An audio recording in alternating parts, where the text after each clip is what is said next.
This is not exactly how or when you plan to announce this. How else are you going to have to adjust to counter the presence of this Obama campaign, which is a surprise?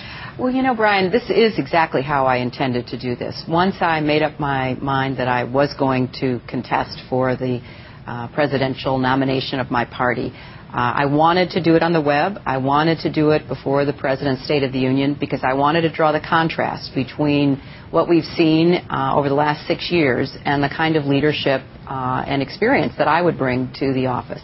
So you had always planned to announce before the President's State of the Union address? That was our plan, yes. What does the Obama factor do to the Clinton campaign? Well, it makes everything even more exciting. I've been through presidential campaigns, and this is going to be one of the best we've had in a long time because there is no sitting vice president. There's no clear heir apparent. We have a terrific, talented field on the Democratic side, and obviously Barack is just a phenomenally accomplished senator and person who is going to be very effective, as are a number of my other competitors. I know everybody, and they bring a lot of different skills and talents to this field, and I'm looking forward to the election. Is it any kind of a burden for you, Senator, that so many opinions are preformed? Americans know Hillary Rodham Clinton. Well, as someone close to me once said, I'm probably the most famous person you don't really know, and I'm going to spend my time doing what I've done in New York, which is going and meeting with groups of people and talking about what I value, my background, my incredibly committed views about what we should be doing in our country, and let people make their own judgments, because I heard the very same kinds of comments when I started running here in New York, that people, thought they'd already made up their minds about me, and I just wanted a fair shot. I wanted people to judge me for who I really am and what I really believe, and I think I can do well if I get that opportunity. I'll take your point. What don't Americans know about you? Well, I think it's what they think they know. The kind of person they think I am, what I care about, what I value, and it's about 180 degrees from whom I am.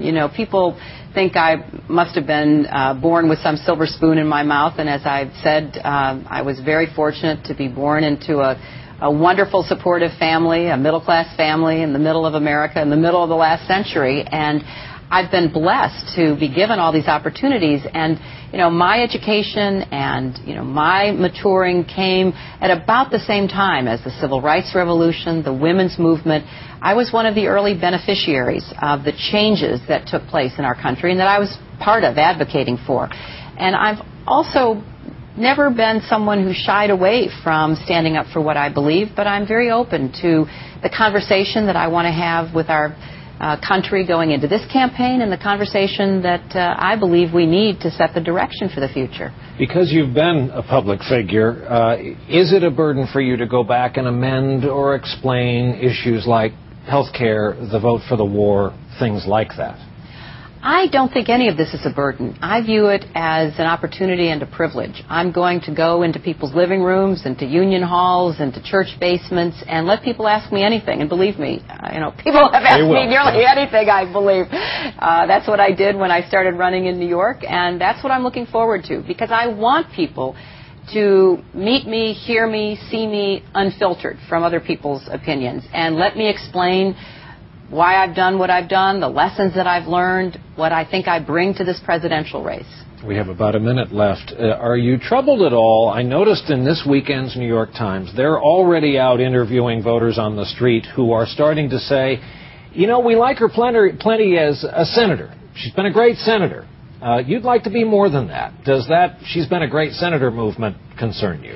Well, it's flattering, obviously, because I've worked very hard and I'm continuing to work hard. Yesterday I did an event at a health center here talking about trying to insure all of our children. And this morning I was at Ground Zero continuing my fight for health care for the victims of the attack on our country. So I'm going to continue to do the work that I know is important to New Yorkers. But I also believe that New York and the rest of our country deserve to have a president who's going to be on our side, who's going to stand up and fight for the issues and the values that are important, not just to the people I already represent, but to the people I grew up with, the people that I worked with in Arkansas, the people whom I know across our country. Well, you're one of the few alive who has seen exactly the journey that is ahead of you. I don't know if that helps or hurts. It helps a lot. I don't think I'll have too many surprises coming forward.